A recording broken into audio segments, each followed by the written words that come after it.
નમસ્કાર ખેડૂત મિત્રો, હું રાહુલ પટેલ આપનું હાર્દિક સ્વાગત કરું છું. આજે આવ્યા છીએ અમે અમારી વાડીએ. તમે જોઈ શકો છો કે અમે અત્યારે આંબાની 20 કલમ અમે વાવેલી છે ગયા વર્ષે, અને જે ગયા વર્ષે વાવ્યું એની અંદર જે નવી ફૂટને એવું થઈ ગયું છે. જો તમને પણ ઝાડવા વાવવાનો શોખ હોય તો તમે પણ આંબા વાવજો, જેથી આવતા વર્ષે અમને આની અંદર કેરીનો લાભ મળશે. આ કલમ અત્યારે અમે માંગરોળ લઈ આવેલા હતા, ગયા વર્ષે લગાડેલી હતી અને ચોટીમાં સરસ થઈ ગઈ છે. આ વર્ષે પણ ખૂબ એને સારો વિકાસનો પૂર્ણ નવા ડોકાન બધું કાઢ્યું છે. આવતા વર્ષે આની અંદર 3 વર્ષે ફાલ આવે. આવતા વર્ષે આમાં તમને કેરી આવશે એટલે અમે એનો તમને પાછો વિડીયો મોકલશું. તમે પણ તમારી વાડી હોય તો તમે પણ આંબા, ચીકુ, સંતરા, મોસંબી, રાવણા લગાડજો, જેથી કરીને વધારે વૃક્ષો વાવેતર થાય અને આપણને ફળફળાથી મળી રહે. અમને પણ શોખ છે, અમે આની અંદર વાવેતર કરેલા છે અને બીજા પણ વધારે વૃક્ષો અમે ફળફળાથી વાવવાના છીએ.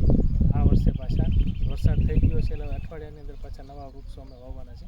તમે પણ તમારે શોખ હોય તો તમે પણ પાછા આંબો, ચીકુ, તમને જે શોખ હોય ફળનો એ લગાડો અને વધારે ગ્રીન તમારું ફાર્મ બનાવો, જેથી વાતાવરણની અંદર ઠંડક રહે, ઓક્સિજનનું પ્રમાણ વધારે રહે અને